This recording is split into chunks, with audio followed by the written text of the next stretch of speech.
You're listening to Secrets of a Bridal Seamstress podcast. I'm your host, Nadine Bozeman. In this podcast, I'm sharing business systems and strategies specifically tailored to the bridal sewing industry so you can build your own modern and profitable bridal alterations business. Join me as I also get to chat with fellow seamstresses and share their personal success stories. I'm so glad you're here and that we can grow together in this unique trade.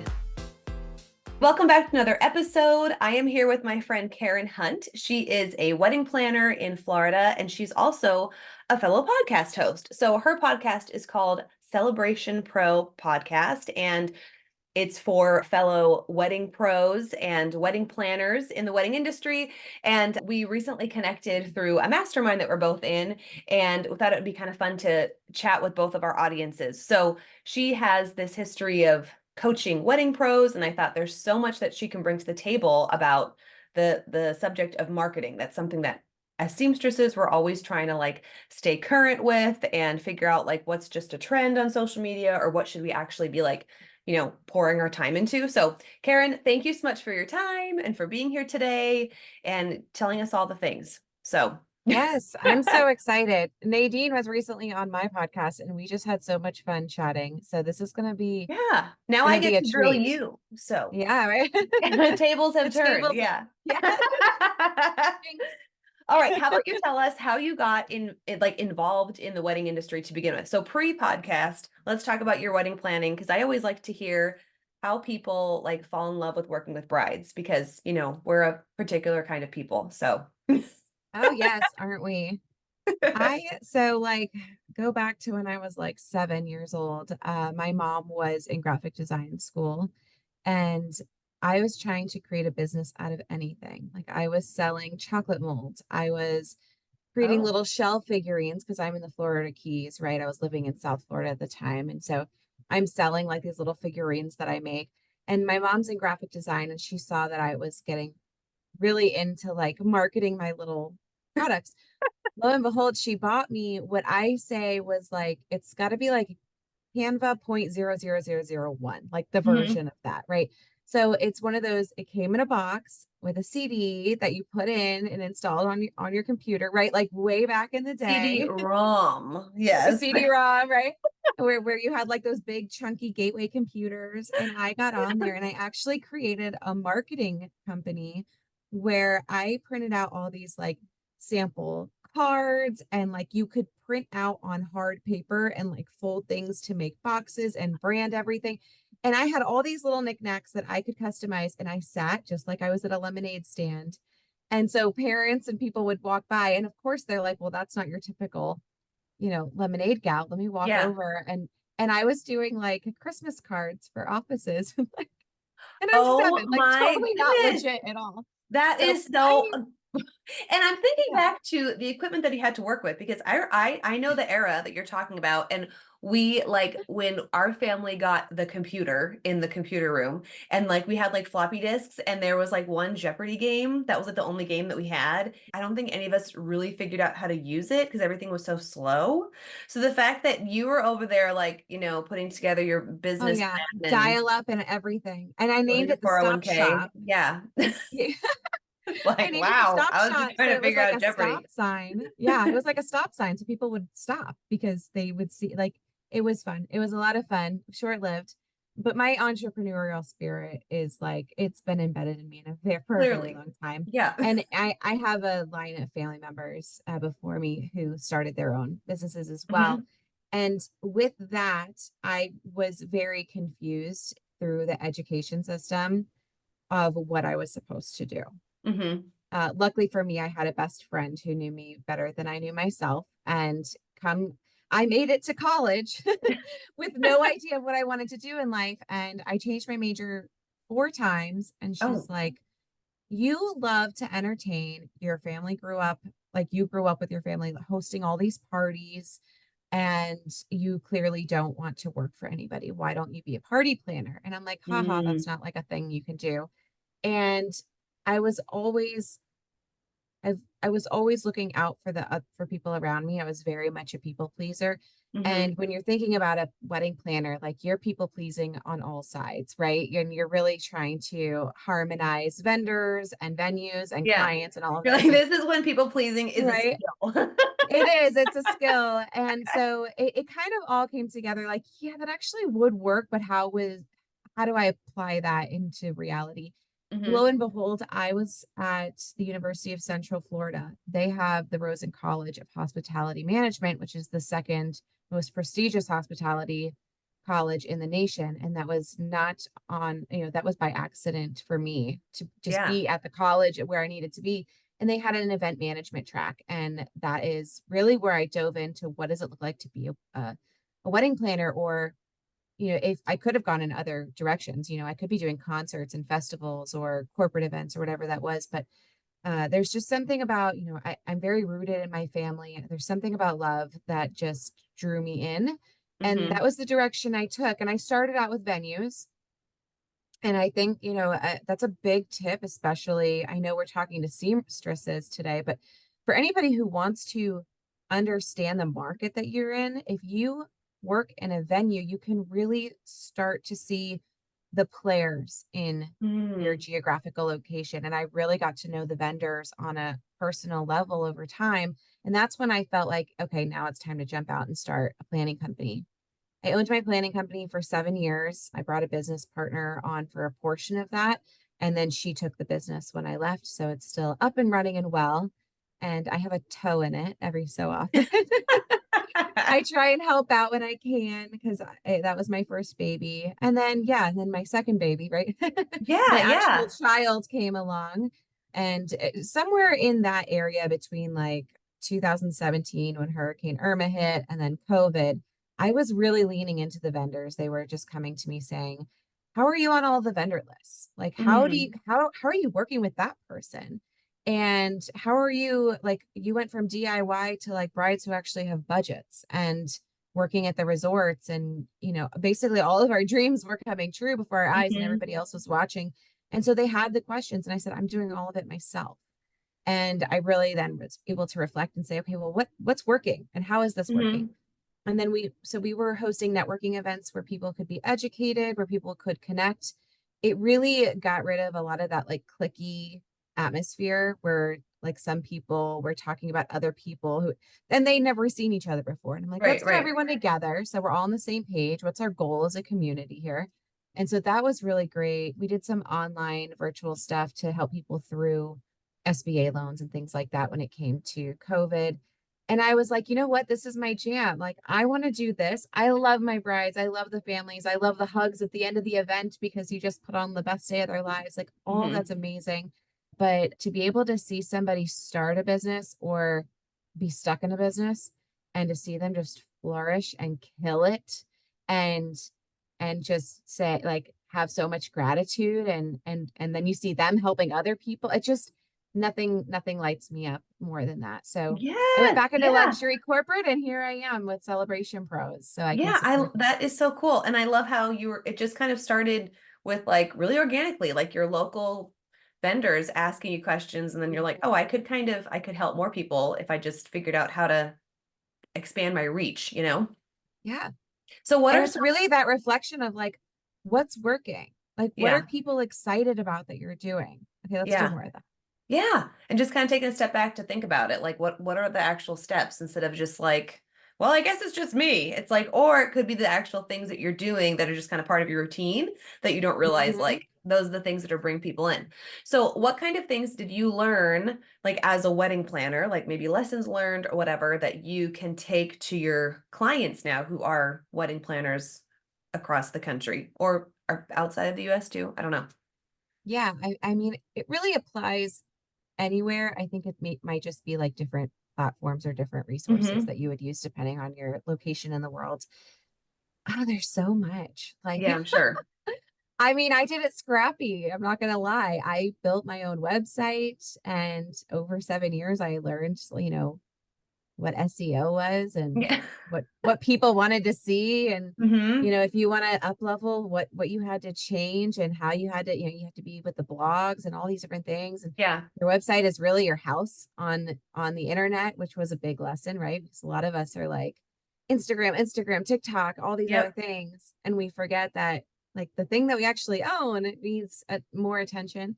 So there's a lot of different lessons there. Do you have like Again, do you think of, was there like a hard lesson that was like, oh, that was tricky to learn in the moment, but now I'm like sure, so happy to warn people to avoid this. If this there's doesn't bring up two. any. No, it's okay. Okay. This is why we're being an educator, you have to dig into the hard times. So I would say number one, if there's if you're having trouble with something specific, right? And say, well, for me, we'll just go with my example. For me, it was taxes. I didn't know in the very beginning, I'm starting a business. What am I supposed to be keeping track of? When do I need to have payroll, or when am I paying the IRS quarterly? Like there's Mm-hmm. these different things that I was like, I have no idea. Ask a small business accountant. Don't ask your friends, because I could just the imagine the person lessons learned. Yeah. person who I learned from, I got all of the wrong advice. I would Mhm. also suggest not having your friends work on those more important things. Hire a professional to work on those things, because I had family members and friends who would come in and they would try and help me with my bookkeeping, but it wasn't consistent. They didn't get into the, goals and things that my business was looking for. And so it was a lot of like figuring it out. And I ended up with $10,000 in debt because of it. Oh my gosh. Yeah. So if you're out there and you're like, I don't know what to do, don't worry. You don't have to know. You just have Yeah. to know, like, Google small business accountants in my area and set up a consult. Hmm. The second really hard lesson that I learned was in growing your team, having a non-compete for everyone and anybody that's coming on full time. I had two friends steal my business. They took everything, all my knowledge, everything I knew. They broke off and started their own businesses. Oh Hmm. my goodness. One of I'm them I was surprised best though. friends with. Oh Yeah, gosh. That is a yeah. surprise. Yeah. So it was dirty and it was hard, and it felt like the worst breakup ever. And so when I left my business, and people ask me this all the time, because I'll be like, oh, my non-compete, I'm still working through that and how I can help educate and support people, because I have a non-compete against working with wedding planners, Hmm. which I'm fortunate. My 3 years is almost up, and people say, what do you mean you signed a non-compete signing out of your own company? And I said, because I would have done it, I would have wanted it the other way around. Hmm. Yeah. I could have left and started my whole new thing, because maybe I wanted to, be Right. a more luxury wedding planner, or maybe I wanted to do it a different way. And I think it's just really smart to protect yourself. And it's not saying like that person can never work again in the industry, right? It's Right. it's just saying like, you can't compete with me in this period of time, and you can't use the same templates and all of these things that have been built within this business. That's kind of a gosh, like it's such like a hard pill to swallow, because when you set that up, it's like in the moment you don't want to anticipate that somebody is going to do this to you, but at the same time, like you can't really anticipate what will happen in the future. And you're not the first person to tell me of a situation like this. You know what I mean? And as seamstresses, we have the opportunity to work with up and coming sewists who want like an apprenticeship or want to be learning. And like, yes, we want Right. to be sharing our skills and like growing the trade, but then also it's like, okay, you need to be wise, and sometimes like the being like wise in your business decisions isn't always going to align with like who you are as a person and just wanting to trust people and like the relationship side, like there's kind of like Mhm. that conflict where does this make me like a mean person if I have the contract in place beforehand? But did you feel like those feelings ever? Because I feel like listeners may like, oh, that's such a big step. It's kind of like, like a prenup. Right. Well, it's like signing a DNA, or Hmm. it doesn't have to be a 7-page contract of Yeah. non-compete, right? It could just be three simple points that you want to make sure that they're not copy pasting, because that's Hmm. part of your brand. And I think we're going to get into this in a little bit about brand message and your values and that kind of thing. And the honest truth, because I actually had somebody call me recently and they said, Carin, somebody on my team just broke off and it's a similar name, it's a similar everything. And I said, Oh do you think they no. can do it the way that you do it? She said, no, absolutely not. I said, you got nothing to worry about. I said, Right, pop a right. bottle and celebrate the divorce. And she's like, thank you. Like, nobody can do it the way that you do it. So even if somebody were to completely copy everything that you're doing, word Hmm. for word, right? Yeah. It's not going to hit the same. It's They're not, not you. yes. Yeah. Yeah. I think yeah, we can circle back to this too. But I want to get into the marketing because then I think this is going to kind of, Yeah, yeah, we'll yeah. be repeating that too. So I want It's to dig okay. in particular to local marketing because as seamstresses, we have this community that we on Instagram, we're like a lot of us are like commenting on each other's posts. So sometimes we're not necessarily reaching our local audience. It's more like other seamstresses who are drawn to what we Yes. post. And we can kind of get into that mindset of like, I want to get like so much engagement and like, I want these posts to go viral or whatever. When in reality, we're trying to reach our local market who would actually give us money. Right. So, can we kind of Mhm. tap into that, the local piece in particular? I love this because if you were to open my phone and pull out my Instagram and scroll through, it's like home renovation people, because I love watching a good before and after, right? And it's all of these like influential mentors in business and in the wedding world. And like if you scrolled through on my phone, you're not seeing my ideal client there, right? But if you scrolled through my followers, which I don't have very many. I think I'm a little over 600 now. And I say that because my followers, I know that probably I'd say 85% of them are my ideal client Oh, wow. or somebody who would refer me to an ideal client. And that's why I don't care that my numbers are so low when it comes to followers, because I'm talking to the right people. When I have a new follower, I get excited. I check them out. I'm like, oh, that's this type of wedding business that's now following me. I hope they're able to get insights and all these things. So what I'd like to do is explain what your online presence actually is, because as I Mm. mentioned before, a lot of people forget that we have, I'm just going to use, because these are the popular ones right now. Let's say TikTok, Instagram, and Facebook. No, I'm not on TikTok, so I can't speak too much there, but I will for just a moment. TikTok is entertainment. And actually, TikTok themselves, I was just told recently by another marketing pro in our industry that TikTok doesn't even like to be called social media. They want to be more of an entertainment space, kind of like Mm. YouTube style, right? Hmm. So you have that entertainment. Then you have Instagram, which should really be a portfolio of your work. Then you have Facebook, which is your community, right? Hmm. Then you have your house, which is your website, which is where you can put all of your own verbiage. You can put your testimonials. You can put imagery of your work. You can implement your branding and ask the questions in your contact form, right? There's so much there that you can control. Nobody can take that away from you unless you stop paying for your space on the internet. Hmm. All the other ones can be dropped. In fact, Nadine, you know this, our mentor, our business coach, her Instagram has gone down 2 times Hmm. and she's had to recreate Instagram all over again a third time. And so it's really important that we focus on the things that we can control. And what is that? That's the message that we put out. And that is the things that we own, which is our Hmm. website, who we are, the relationships we cultivate. Like, focus on what you can control and just make sure everything else is really consistent to your brand. Yeah. So that if they go to these other platforms, that they're not like, oh, well, her Instagram has like dogs and renovations every other, square on the grid, right? We want to make sure that your grid and your profile is very cohesive to what it is Hmm. that you're offering. I like what you said, focus on what you can control because how many times do we hear like, okay, the post maybe was like a dud, but you can control like what message you're putting out there. And I can't, oh my goodness, it's so frustrating. I shouldn't say frustrating because I got to let it go, but I'm making a post.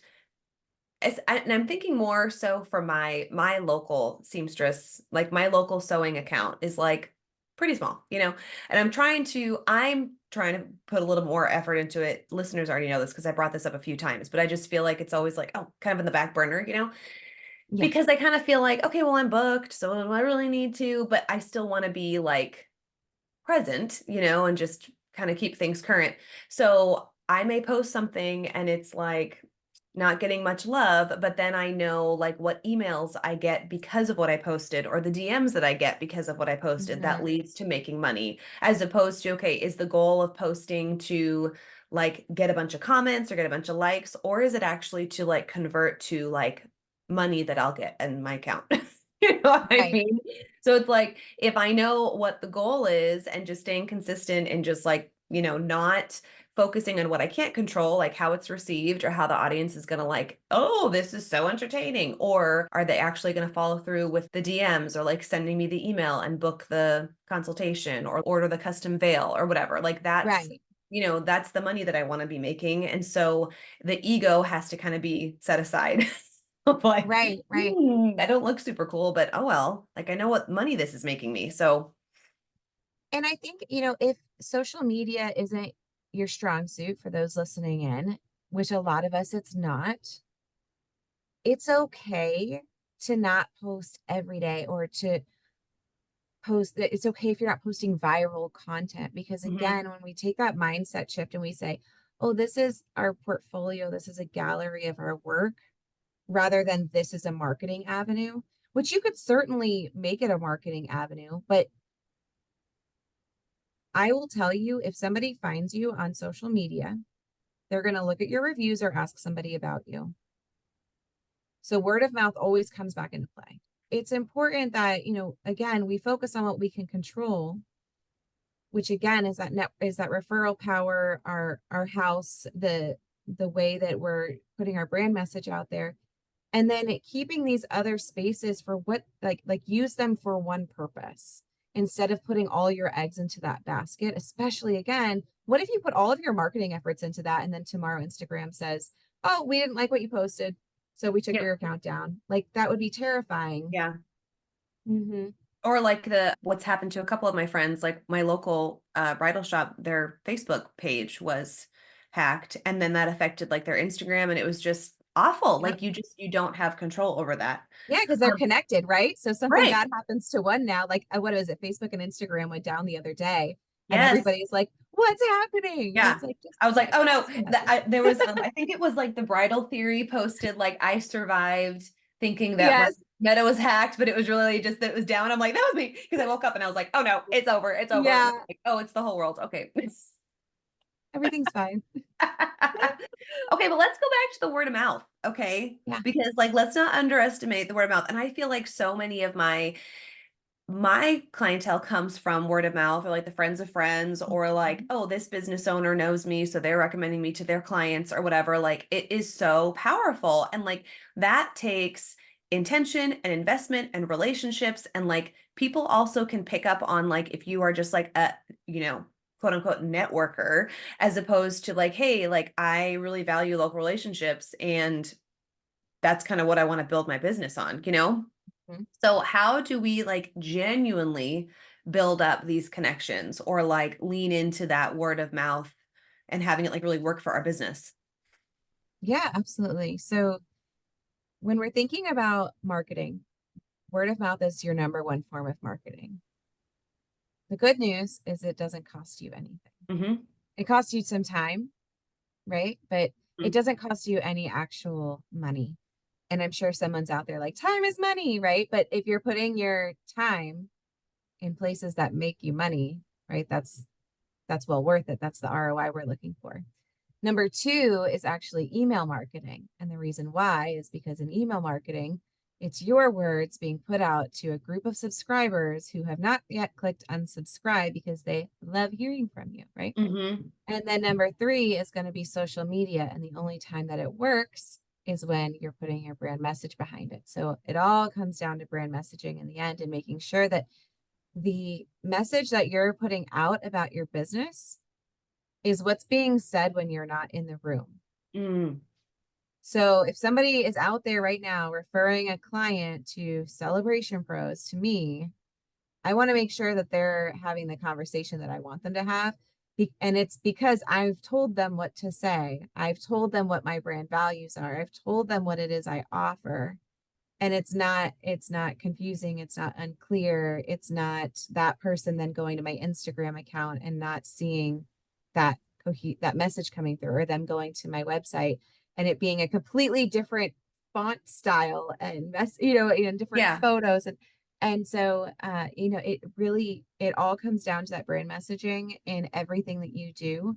But as far as like steps to take, so the first thing I would do is to just audit across the board, right? Like look at what you put out and say, Hmm. is this cohesive? Is this clear? The word Okay. audit can be like, wait, what? That sounds Yeah. intense. But like, so I like how you said it's just looking at everything that you put out Just there. look at it. Like, yep, Bird's eye view. yep. Where are you showing up in the world, online and offline?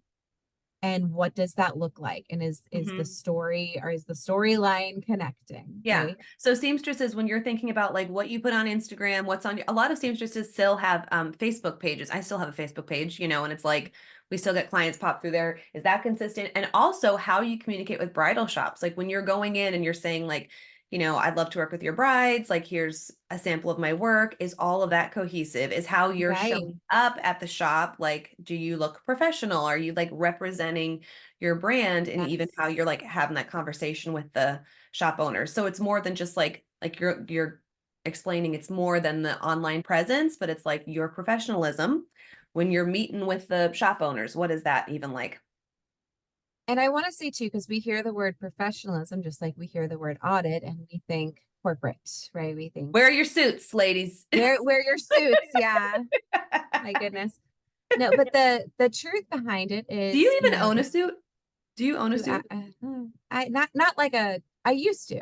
I Yeah. used to own. It was the most gorgeous. I got it in college actually when I was first doing interviews, and it was this eggplant, like beautiful purple suit, and the Ooh. inside was lined with, of course, magenta paisley, like silk. Ooh. And it was like the prettiest thing I've ever owned. I Over time it wasn't my style anymore, but Yeah. Yeah. that's like the only suit I've ever owned. Outside, Yeah. I mean, I have like a jacket and slacks and Right, that's right, right. I had three like jacket and pencil skirt suits from Express. Remember when Express was like the oh place to be yeah. is Express? And then what was the other one?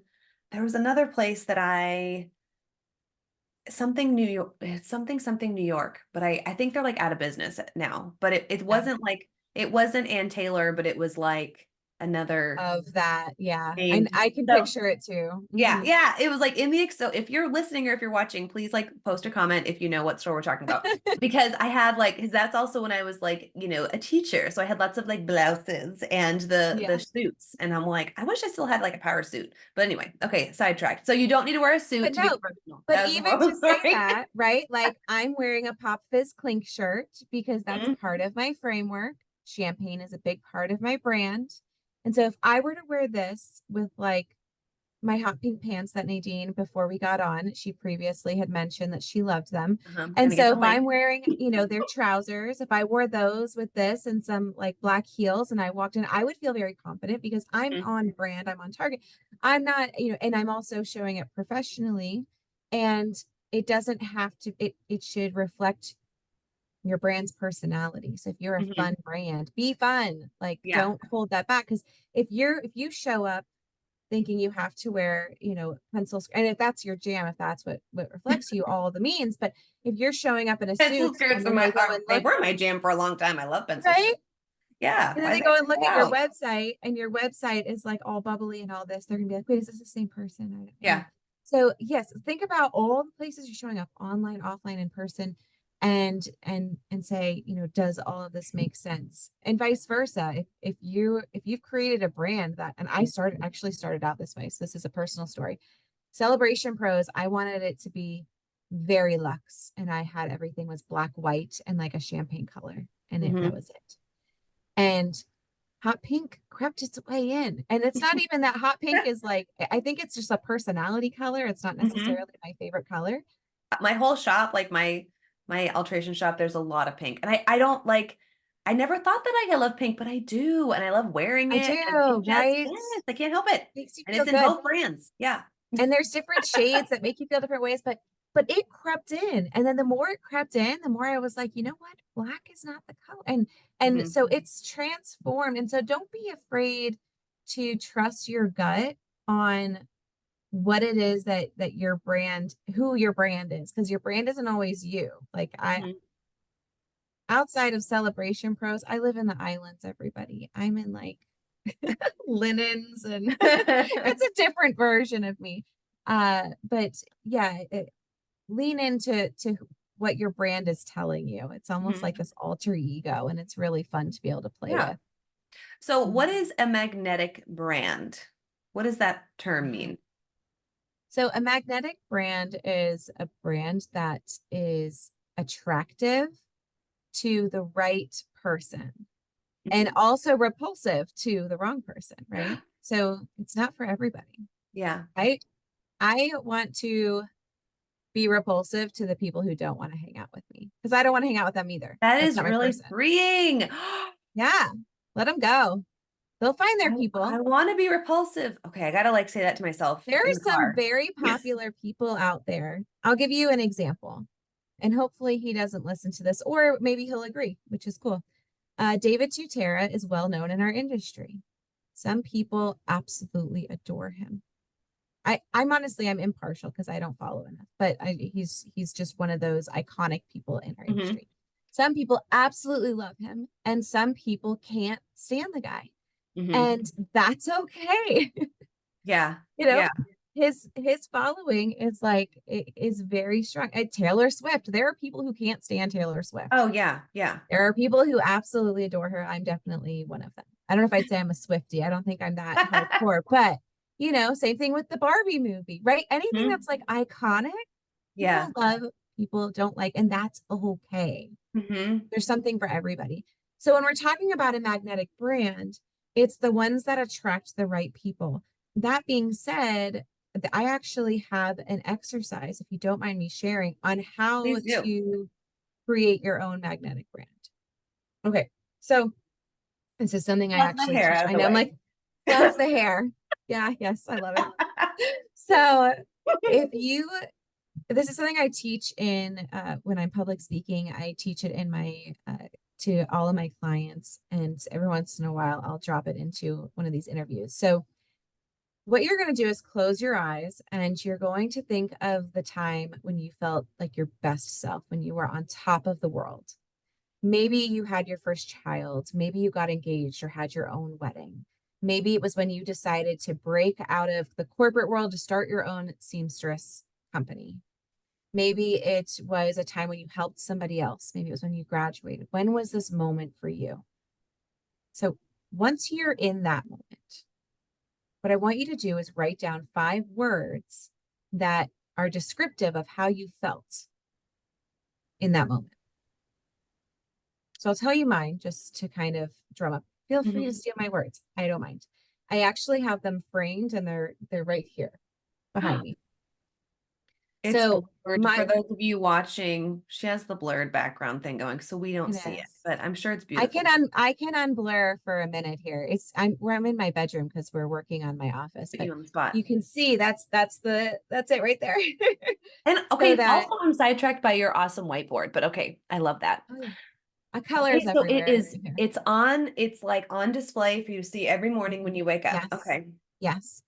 And so what we do is we take those 5 words. So mine are empower, celebrate, illuminate, confidence, and connection. And this was my moment was at the end of our first wedding expo that we did. It was a boutique expo. 90% of the vendors had booked a client from the expo. It was incredibly and wildly successful. And at the end of the event, we're all like we're pouring champagne. All the vendors stayed behind and we're all cheersing and telling like those success stories. And I was on cloud nine. I'm like, this is Hmm. it. And this was collective. I felt this way, and everyone else. We all felt empowered. We all felt confident. We all felt illuminated.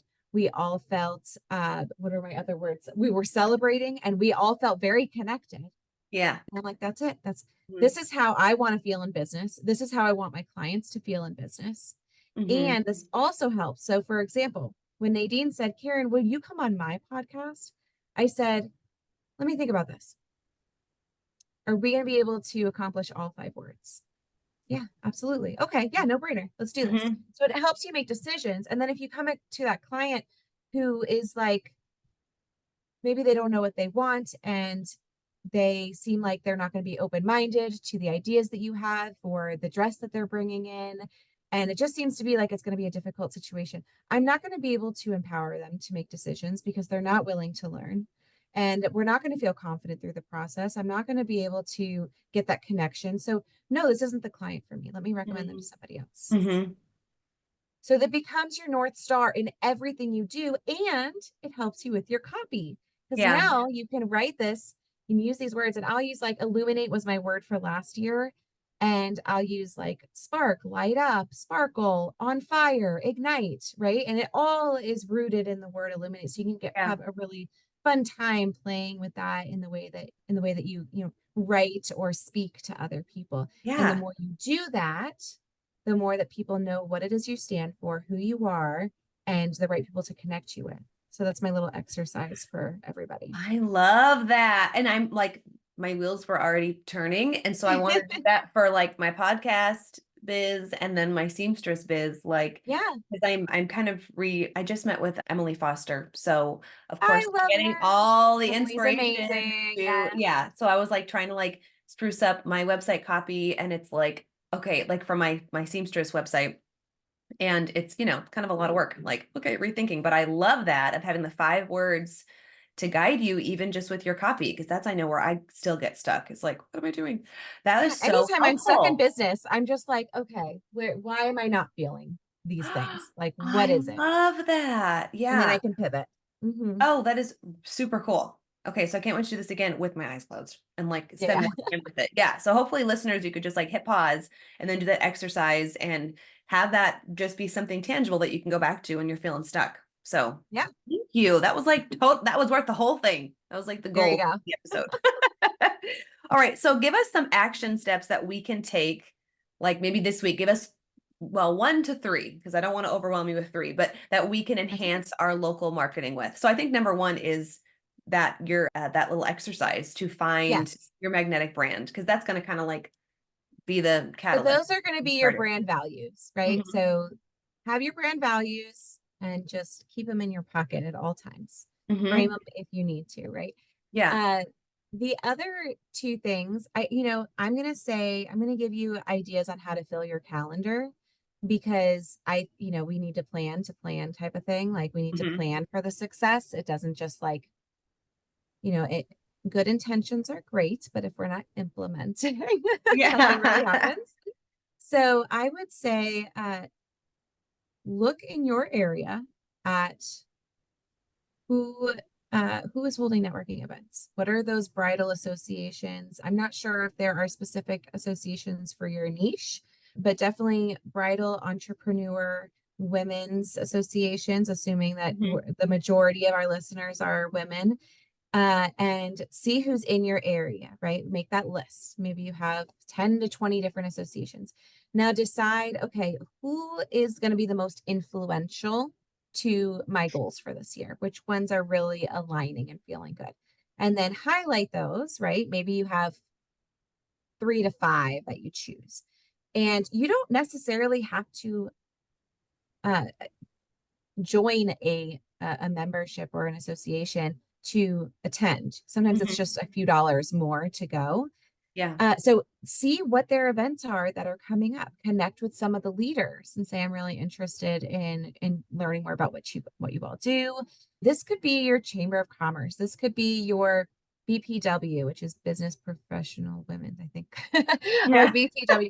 What does it stand for? This could be your local WIPA chapter. This could be like I was just at the National Association of Wedding Professionals, Hmm. ABC, whatever it is, and see what events are coming up and see what works in your calendar and put those dates on the calendar to attend. Register. Do it Hmm. right now, like today. Register so that you know those are the things you're going to do. If you can't go, see if you can send a teammate if it's a very important one to be at. And See I just what, want to kind of yeah. interject here, because I love this, because I feel like the seamstress community, sometimes we feel like we're not part of the wedding industry. But Yes. steps like this will get you there. Like, there's also that piece of ownership that we need to take, that like we don't feel connected maybe because we aren't connected, and might Mhm. not be in personally invited, but like get yourself in the room. And I feel like that builds so much confidence. Like when I get Mhm. to be in a room with like, oh, just other vendors and, like hearing similar stories, and it's like, hey, we literally all go through the same thing. Well, not with the sewing machine, but with clients, or with the wedding dress, Sure. and like I think that is so helpful. So that is such a great tip of, it's okay to move outside of just the seamstress world, like get into the wedding professional world. Yeah. And Nadine, we had talked about this in another conversation prior, where when I was creating those networking events locally, a lot of it was because the officiant would never meet the rental company, and Hmm. the hair and makeup artist never met the string quartet. And so Yeah. all of those opportunities are lost in referral when you all align with each other, right? If you have Hmm. a group of people that all want to throw the same wedding and are attracting the same client, like what a beautiful thing to bring that team together. So yes, absolutely. Another idea, there are bridal expos coming up. They typically have fashion shows. See if you as a seamstress could partner on the bridal show where maybe your logo is somewhere on there because you're assisting with the fitting beforehand. Hmm. Hmm. So see if you can partner with people in these creative ways, and like you're saying, you start to feel a part and you start to get those recommendations. So I would say add that to your calendar. And then also I always recommend have one intimate connection a week. So maybe you write down a list of 10 planners that you want to connect with, and you put on the calendar coffee dates with them once a week for the next 3 months, right? And Hmm. it's just going to keep you top of mind and keep people talking about you and giving you that opportunity to get that brand message out there. Yeah, I love that. Those are great, and we can do those, and they're free. Yeah, something. One of You're them, yeah, welcome. yeah, one of the events may cost something, but still it's like Yeah. so worth it, and it's like you can take the steps this week. Well, So like great. Rising Tide is free. That's a great one to Yeah, start with. that's a Is great Rising one. Tide. Yeah. Yeah, Okay, final question, and this wasn't, we didn't talk about this before, but do that's you okay. have a best kept secret that you feel like has really helped elevate your brand, or helped you succeed in business, or helped you like keep your head in the game? Do you have like a Yeah, best? I have two, but I'll be quick. So now we're running out of time. The first one is having a business coach.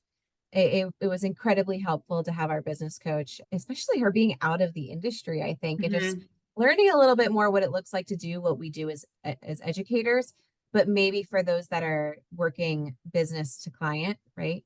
To find somebody in the wedding industry who knows the industry Mhm. a bit better. But just having somebody to, throw ideas around with and brainstorm, and know that it's a person who has your best interest in mind and has the experience to back it. Yeah. So that's one thing. Like a lot of people don't realize that I have a business coach, and they're like, "How did you learn all this?" I'm like, "I'm learning every day."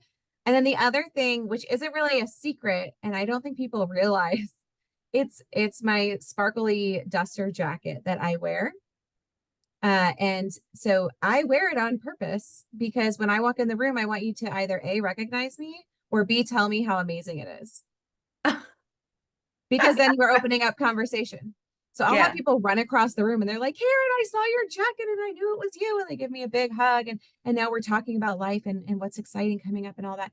Mhm. Or I'm standing in line at the bar, like waiting to get my champagne, right? Because that's what I do. And and somebody in line says, "Oh my gosh, your jacket is amazing," right? So have a statement piece. You don't have to be a Mhm. disco ball. You don't have to be me, Mhm. but have some kind of statement piece or specific, it could be glasses or shoes or a bag or something that you bring every time you go so that you're recognizable or that there's something to talk about. Mm. Mhm. Mhm. And oh, I like that. Interesting. Have something. Yeah, that would be a great excuse for me to get a fabulous bag. I'd be on board with that. Yeah. All right. So, listeners, if you'd like to hear more from Carin, you can tune into Celebration Pro podcast. And do you have anything else coming up that you'd want to share with us, or that? Yeah, so right now I'm relaunching our membership.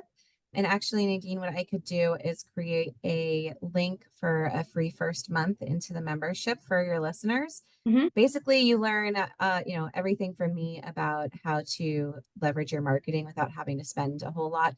But I also bring in experts within our industry on the things I'm not as great at, right? Like SEO, and Emily Mm-hmm. Foster for Yeah. website design was in recently. We've had so many amazing educators come in, and you get those powerful connections that you might not have otherwise had access to, right? And so Mm-hmm. there's a lot of business coaching and business building in there, and I'm just really excited to open up the doors for it again. So Yeah. Yeah. I'm excited to Congratulations. bring that over. Thank you. Thank you. All right. Well, you know where to find Carin and you know where to find me. So I will see you all next week. Thank you, Carin.